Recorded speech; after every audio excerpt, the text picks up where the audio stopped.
Nossas orações hoje vai para Vanildo e Olivete. Rejeitar tudo que contradiz as Escrituras.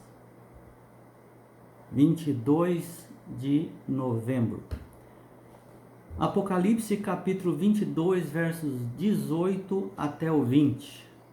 Eu, a todo aquele que ouve as palavras da profecia deste livro, testifico. Se alguém lhes fizer qualquer acréscimo, Deus lhes acrescentará os flagelos escritos neste livro. E se alguém tirar qualquer coisa das palavras do livro desta profecia, Deus tirará a sua parte da árvore da vida, da cidade santa e das coisas que se acham escritas neste livro. Aquele que dá testemunho dessas coisas diz: certamente venho sem demora. Amém. Vem, Senhor Jesus. A graça do Senhor Jesus seja com todos. Rejeitar as Escrituras é o objetivo do inimigo de Deus. Às vezes você rejeita as Escrituras de uma maneira muito sutil. Você simplesmente não abre as Escrituras e lê as Escrituras. Ou você abre a Escritura e só lê o Salmo 23. Lá, todo dia você lê aquele salmo, pronto, tá bom. Isso é rejeitar as Escrituras. A Escritura não se compõe de um salmo só. É uma carta de Deus. É a carta que Deus deixou aqui na terra para todos nós. Como você iria ler apenas uma frase de uma carta de uma pessoa amada, seu pai, sua mãe, seus irmãos, seus filhos, que talvez não estejam mais aqui, e que tenha deixado instruções e declarações de amor? Como você contentaria em deixar essa carta dentro do envelope sem abrir durante anos até morrer, sem ficar sabendo o que realmente o seu querido queria deixar escrito para você, ou deixou escrito? Assim, nós rejeitamos as Escrituras, assim como os fariseus rejeitam as Escrituras. Eles preferiam as tradições montada pelos fariseus, registrada pelos escribas, ensinadas nas escolas dos rabinos. Eles ensinavam a Bíblia? Sim, a maneira deles, intercalando as interpretações com filosofias, com costumes, tradições, conselhos que nem sempre eram coerentes com a vontade de Deus. Por isso que as Escrituras não se deve mexer nela. Não se deve modernizar, tirar passagens, colocar passagens, dar uma interpretação, uma roupagem nova, que contradiz o todo da palavra de Deus, para agradar esse ou aquele, para que a igreja fique mais popular, para que tenha mais membros, e tendo mais membros entra mais dízimos, mais dinheiro, e entrando mais dinheiro, seus líderes acumulam milhões, mansões nos Estados Unidos, no Brasil, carros milionários, helicópteros, aviões. Esse era o objetivo dos fariseus também. Eles lutavam para não aceitar Jesus, eles procuravam um motivo para não aceitar Jesus, porque eles perderiam os seus membros da sua igreja. Seria uma vergonha para eles serem os últimos a crerem que o Messias estava ali. Seria uma vergonha para os líderes religiosos atuais reconhecerem que os 10 mandamentos não se mexem. Ele fica ali para sempre. Não interessa como o mundo está. Ah, mas hoje é muito difícil guardar o sábado. Todo mundo guarda o domingo. Deus não pediu a nossa opinião. Ele escreveu sua lei em tábuas de pedra. Mas o divórcio e tal. Ah, mas o aborto. Vocês já imaginaram se Maria tivesse abortado Jesus, um aborto forçado? Eu arrependi de ficar grávida de Jesus. Vou fazer um aborto com 2 semanas. Toma um remédio forte lá para abortar. 2 semanas. O que tem 2 semanas? É uma criança? É uma vida. É um filho de Deus. E faria toda a diferença se ela fizesse isso. Por que é diferente hoje?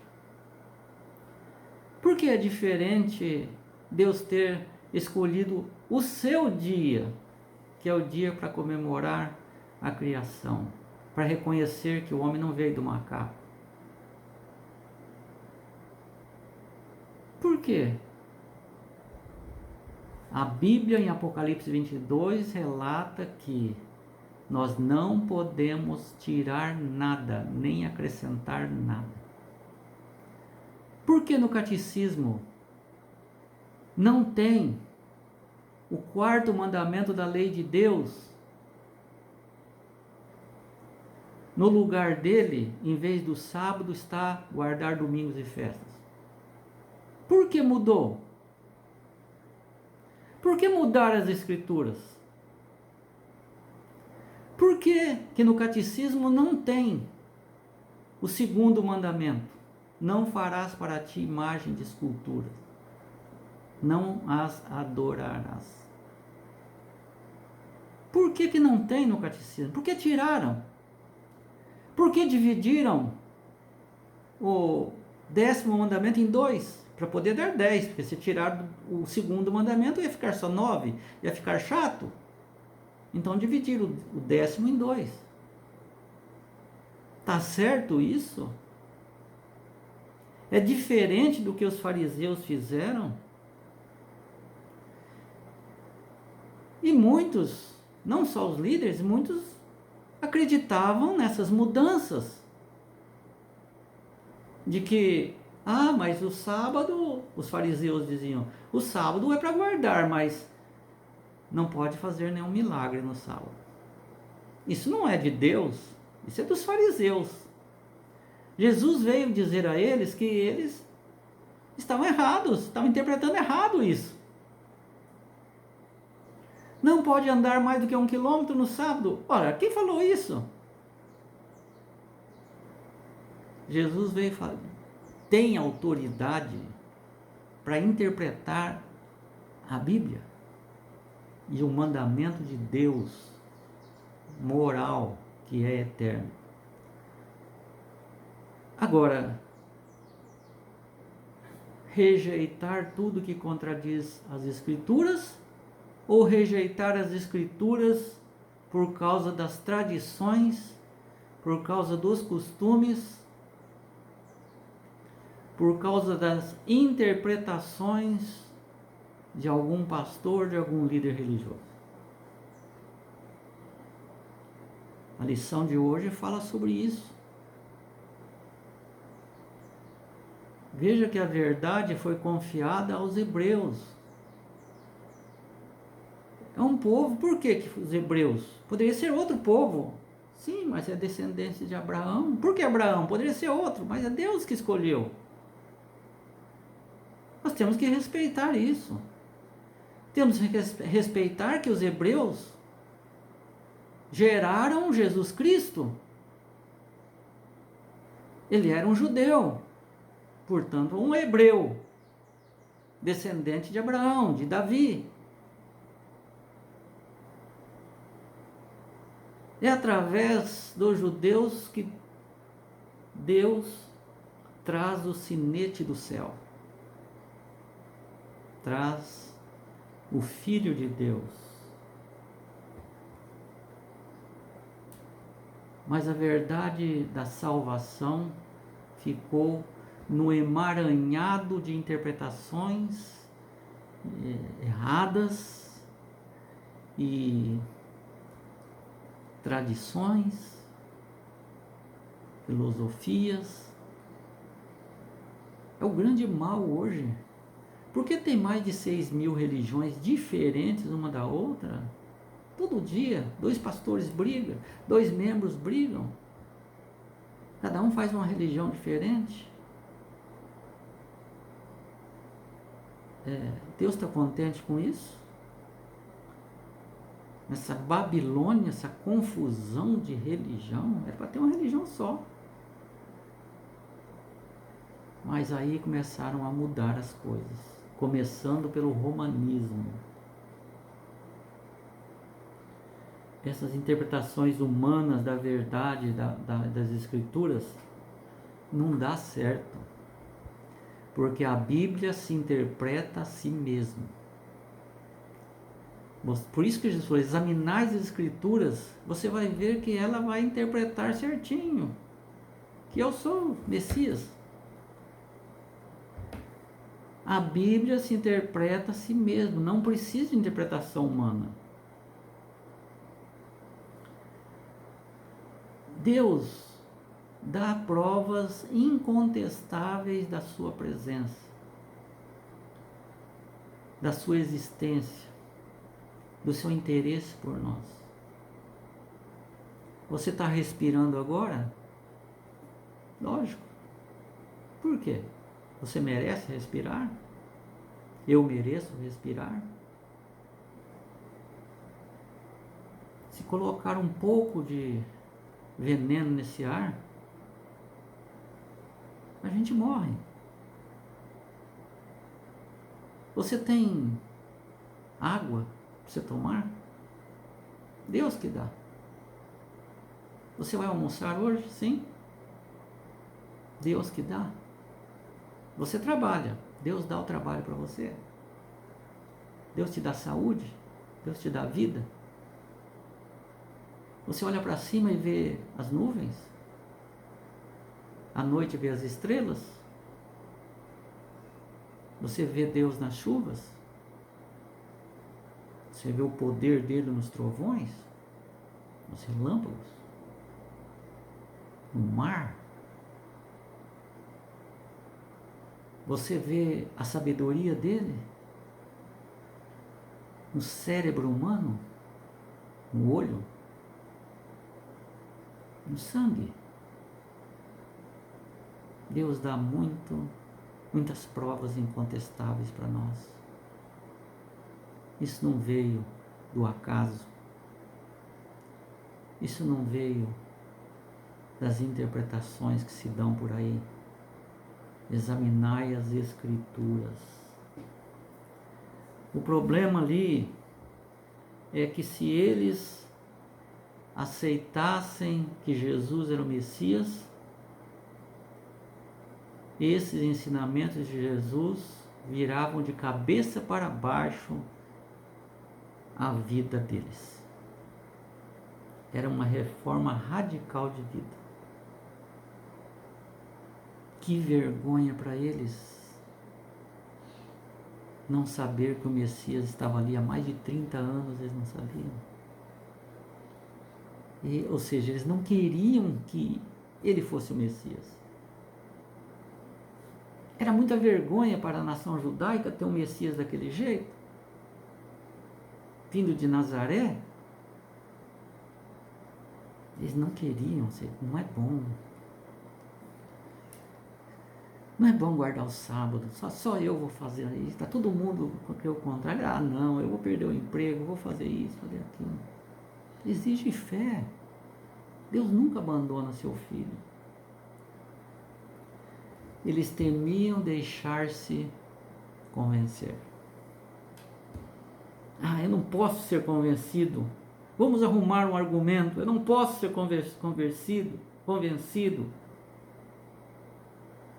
Porque aí nós teremos que ser obrigados a renunciar às nossas opiniões preconcebidas.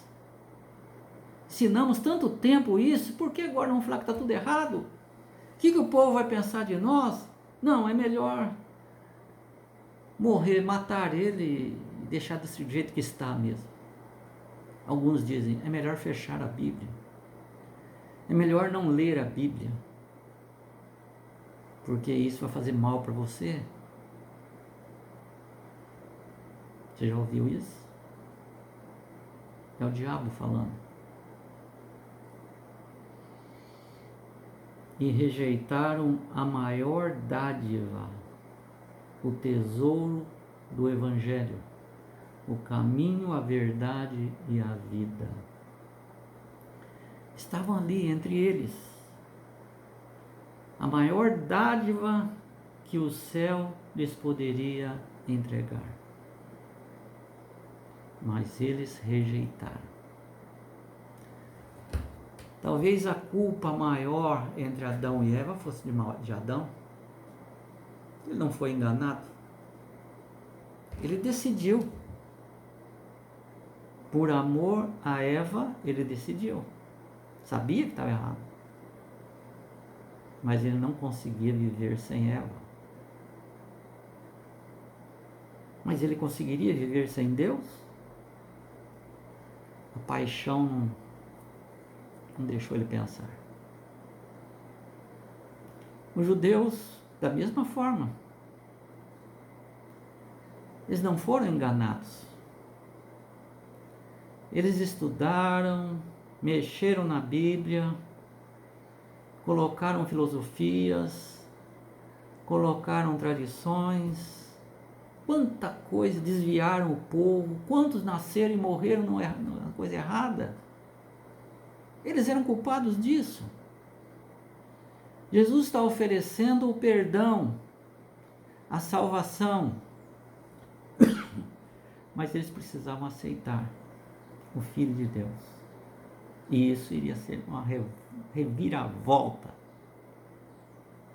Zaqueu aceitou isso. Subiu numa árvore, que humilhação. E foi de casa em casa entregando. Olha, eu roubei de você, estou entregando aqui 4 vezes mais. Jesus quer isso. Ele não quer uma religião filosófica.